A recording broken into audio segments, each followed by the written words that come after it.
ETF index mutual funds నేర్చుకుని stock మార్కెట్లో రాణించాలనుకుంటున్నారా? వెంటనే ఈ నెంబర్కి కాల్ చేయండి.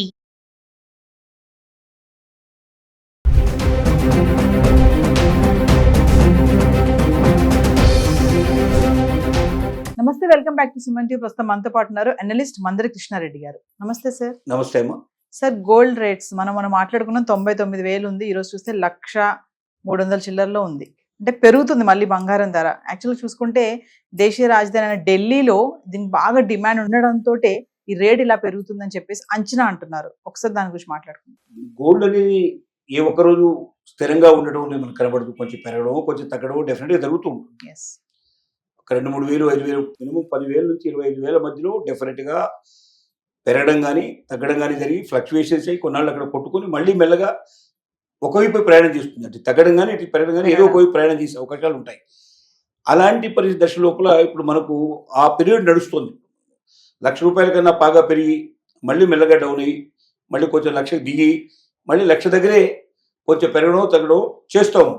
దీనికి ఏంటంటే ముఖ్యంగా ఒకవైపున యుద్ధం లోపల మనకు ఆల్మోస్ట్ ఇరాన్ యుద్ధం నిలిచిపోవడం, తర్వాత ఇంకా మనకు ఇజ్రాయిల్ ఇప్పుడు గాజా మీద వాటి మీద చేస్తున్న దాడులు కొంచెం ఉన్నా కూడా అవి కూడా తొందరలో వాళ్ళు కూడా పూర్తిగా యుద్ధం ఆపుకునేందుకు సిద్ధపడుతున్న లక్షణాలు కనబడటం, తర్వాత పెట్రోలియం ప్రొడక్ట్స్లో కొంచెం రేట్లు తగ్గడం, వీటన్నిటి మూలంగా కొంచెం గోల్డ్ రేటు పెరగడం కనబడుతుంది మనకు. అంటే ఢిల్లీ లోపల రేటు పెరగడం అంటే అక్కడ రేట్లు పెరుగుతున్నాయి లేదా డిమాండ్ ఎక్కువ పెరుగుతుందంటే దాని అర్థం పబ్లిక్ నుంచి వచ్చే డిమాండ్ కాదు, ప్రభుత్వాలు గోల్డ్ దాచుకోవడానికి సిద్ధపడ్డప్పుడు వచ్చేటువంటి గోల్డ్ కొని పెడుతుంటాయి. ఆ మధ్యకాలంలో మనం కూడా బాగా విపరీతంగా ఉంది అనేటువంటి భావనకు వచ్చాం. మళ్ళీ ఈ మధ్య కొంచెం కొంటే బాగుంటుంది అనేటువంటి దృక్పథంతో కూడా గవర్నమెంట్ స్టెప్స్ వేస్తోంది. అంటే గోల్డ్ కొనిపెట్టడం వల్ల రూపీ వాల్యూ స్థిరంగా ఉండేందుకు అవకాశం ఉంటుంది, డాలరుని మనం కాస్త ఎదుర్కోవడానికి అవకాశం ఉంటుంది. ఇతర దేశాలకు మనం పంపించేటువంటి ఏదైనా దిగుమతులు మనం తీసుకున్నప్పుడు మనం చెల్లించే సుంకాలు మనం గోల్డ్కు అనుగుణంగా ఉండేట్టుగా డాలర్లు చెల్లించాల్సిన పరిస్థితి ఏర్పడుతుంది. కాబట్టి ఇలాంటప్పుడు ఇది బాగా మనకు ఉపయోగపడుతుంది. వీటన్నిటి మూలంగా కొంచెం రేట్లు ఫ్లక్చువేట్ అవుతున్నాయి, కొద్దిగా పెరుగుతున్నాయి. ఇవి మరింత గొప్పగా పెరిగినట్టు కాదు, మరీ గొప్పగా తగ్గినట్టు కూడా కాదు వాస్తవంగా. కానీ సహజంగా 500,000 పెరిగితేనే బాగా పెరిగిందని, ₹1,000 తగ్గితే బాగా తగ్గిందని ఈ రకమైన భావన అలజడి ఉంటుంది. కానీ ఖచ్చితంగా ఇప్పుడున్న పరిస్థితుల లోపల రేట్లు విపరీతంగా పెరుగుతాయని విపరీతంగా తగ్గుతాయని చెప్పడం చాలా కష్టంతో కూడుకున్న పని. ఎవరైనా ఒకవేళ ప్రిడిక్ట్ చేసినా కూడా ఆ ప్రిడిక్షను ఏదో లాటరీ తీసినట్టుగా ఏదో జ్యోతిష్యం చెప్పినట్టుగా ఉంటుంది తప్ప వాస్తవికత కాదు. ఎప్పుడు ప్రపంచంలో ఏ మూలన ఏ సంఘటన జరుగుతుందో, ఏ దేశానికి మధ్యలో యుద్ధం ప్రారంభమవుతుందో, లేక సుంకాలు విపరీతంగా పెరిగిపోయే పరిస్థితులు ఏర్పడతాయో, లేక పెట్రోల్ ధరల లోపల మార్పులు చేర్పులు జరగడానికి, పెట్రోలియం ప్రొడక్ట్స్ ఒకేసారి తగ్గడానికి పెరగడానికి అవకాశాలు ఏర్పడతాయో, లేక స్టాక్ మార్కెట్లు కుదేలయ్యే పరిస్థితులు కానీ, చాలా విపరీతంగా పెరిగిపోయే పరిస్థితులు ఏర్పడటం కానీ, డాలర్ రేటు తగ్గడం కానీ బాగా పెరగడం కానీ, ఇలాంటి అన్ని విషయాల మీద ఎన్నో విషయాల మీద ఆధారపడి గోల్డ్ పెరగడమా తగ్గడమా అనేది ఉంటుంది. కాబట్టి ఈ కొద్ది పెరుగుదలకు కానీ తగ్గడానికి కానీ భయపడటం కానీ బాధపడటం కానీ, అయ్యో పెరిగిపోయిందని కొనలేకపోయినామే అని కొంతమంది, అయ్యో బాగానే పెరిగింది కానీ ఇంకా బాగా పెరగలేదే, ఇంకా ఎక్కువ పెరిగితే బాగుండని కొంతమంది కానీ, ఇలా రకరకాల ఊహాగానాలు తెలుతూ ఉంటారు. అసలు గోల్డ్ చుట్టూ తిరగడం మనం మానేయాలి. జరుగుతుంది ఏంటంటే ముఖ్యంగా మహిళలు గోల్డ్ చుట్టూ తిరుగుతున్నారు. గోల్డ్ చుట్టూ తిరగాల్సిన అవసరం లేదు. శక్తి ఉన్నవాళ్ళు డబ్బు సంపాదన చేయగలిగితే డెఫినెట్గా ఇలాంటి గోల్డ్ ఎంత కావాలంటే అంత కొనుక్కోవడానికి అవకాశం ఉంటుంది, ఆస్తులు ఎంత కావాలంటే అంత కొనుక్కోవడానికి అవకాశం ఉంటుంది. కాబట్టి గోల్డ్ మీద కన్నా మనలో ఉన్న శక్తి సామర్థ్యాలను పెంచుకొని మనం సమర్థతతోటి ఎక్కువ సంపాదన చేసి తద్వారా గోల్డ్ కానీ లేక ఇంకా ఏదైనా ఆస్తులు కానీ కూడబెట్టే ప్రయత్నం చేయడం వల్ల జీవితంలో స్థిరమైన సంపాదన, మనకు స్థిరత్వం సంపాదించుకునే అవకాశం ఉంటుంది. గోల్డ్ మీద ఎవరే పూర్తిగా ఆధారపడి ఉంటారంటే సంపాదన ఏమీ చేయలేని వాళ్ళు, ముఖ్యంగా భర్త సంపాదన మీదనే ఎక్కువగా ఆధారపడ్డ వాళ్ళు, ఆ గోల్డ్ రూపంలో అయినా దాచుకొని భవిష్యత్తును కాపాడుకుందాం అనేటువంటి కోరిక ఉండేటువంటి వాళ్ళు ఈ గోల్డ్ గురించి ఎక్కువ తాపత్రయపడటం జరుగుతుంది. ప్రతిరోజు దాని గురించి ఆలోచించడం జరుగుతుంది.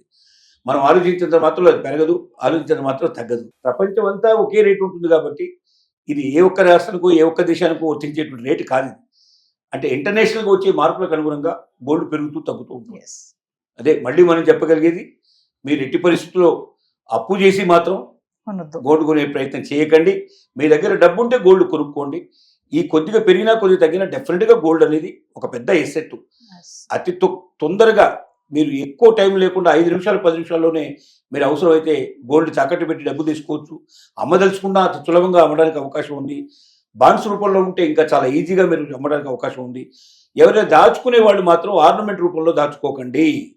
ఎందుకంటే ఆర్నమెంట్ రూపంలో దాచుకునేటువంటి ఏదైనా నగల రూపంలో దాచుకుంటే మీకు ఎక్కువ డబ్బు రాదు. ఆ నగల్లో మొత్తం టోటల్గా ఎక్కువ రాగి కూడా దాంట్లో కలిసి ఉంటుంది కాబట్టి అది 22 క్యారెట్స్ కింద లెక్క అవుతుంది, లేదా 20 క్యారెట్స్ కింద లెక్క అవుతుంది తప్ప 24 క్యారెట్స్ కింద రాదు. 24 క్యారెట్స్కి మాత్రమే ఇప్పుడున్న రేటు వర్తిస్తుంది. 22 క్యారెట్స్కి 20 క్యారెట్స్కి రేట్ దాదాపు 8 నుంచి 10,000 రూపాయల డిఫరెన్స్ ఉంటుంది. ఈ 8,000 10,000 రూపాయల డిఫరెన్స్ ఉండటమే కాకుండా దాంట్లో తరుగు ఎంత పోతుందో మనకు తెలియదు. Yes. స్వచ్ఛమైనటువంటి కడ్డీ రూపంలో కానీ బిస్కెట్ల రూపంలో కానీ మీకు ఒక బంగారం ఉన్నట్టయితే అది మీకు డెఫినెట్గా 100% ఈ రేటుకు పోయే అవకాశాలు ఉంటాయి. దాన్ని మీరు ఇంకేదైనా ఆర్నమెంట్ రూపంలో మార్చినప్పుడు మాత్రం ఏ రేటు ఉంటుందని చెప్పలేము. దాంట్లో కలిసేటువంటి రాగిని మీద ఆధారపడి ఉంటుంది, దాంట్లో ఉండేటువంటి పొరిగేటువంటి రాళ్ల మీద వాటి మీద ఆధారపడి ఉంటుంది. ఇవన్నీ తీసేసిన తర్వాత, మధురి తీసేసిన తర్వాత, తరుగు తీసేసిన తర్వాత వాడు ఏ రేటు ఇస్తే ఆ రేటు మనం పుచ్చుకోవాల్సిన పరిస్థితి ఏర్పడుతుంది. కాబట్టి ఎవరైతే భవిష్యత్తు కోసం దాచుకుంటారో, భవిష్యత్తు లోపల ఏదైనా అవసరాలు ఏర్పడతాయి, మనకు డబ్బు అవసరమైనప్పుడు దీన్ని ఉపయోగించుకోవాలనుకున్న వాళ్ళు మాత్రం ఆర్నమెంట్ రూపంలో కాకుండా దాన్ని భద్రంగా కడ్డీల రూపంలో కానీ బిస్కెట్ల రూపంలో కానీ దాని కానీ ఏ రకమైనటువంటి ఆహారం మన దాని వస్తువు తయారు చేయించుకోకుండా యాజిటీస్గా ఉండేటట్టుగా ప్రయత్నం చేయడమే లాభదాయకమైన విషయం. అంటే ఈ టైంలో ఇన్వెస్ట్మెంట్ చేయడానికి మంచి కరెక్ట్ టైం అంటారా సార్? ఎప్పుడైనా గోల్డ్ మీద ఇన్వెస్ట్ చేయడానికి మంచి టైమే. నేను ఎందుకంటున్నానంటే గోల్డ్ అనేది పడేయ వస్తువు కాదు, విలువ తగ్గేది కాదు. విలువ ఎంత తగ్గినా చాలా తక్కువ తగ్గుతుంది. పెరిగితే కూడా కొద్దిగా పెరగొచ్చు, కానీ తగ్గడం మరీ గొప్పగా ఘోరంగా అయితే తగ్గదు.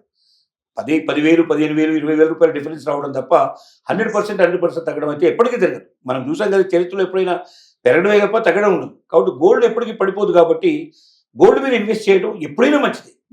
కానీ ఎవరు ఉన్నవాళ్ళు మీ దగ్గర ఉంటే చేయండి, మీ దగ్గర లేకుండా మాత్రం అప్పు తెచ్చి మాత్రం చేయకండి. మనం ఒకసారి కాదు 100 సార్లు మనం అదే మాట చెప్తున్నాం. Thank you.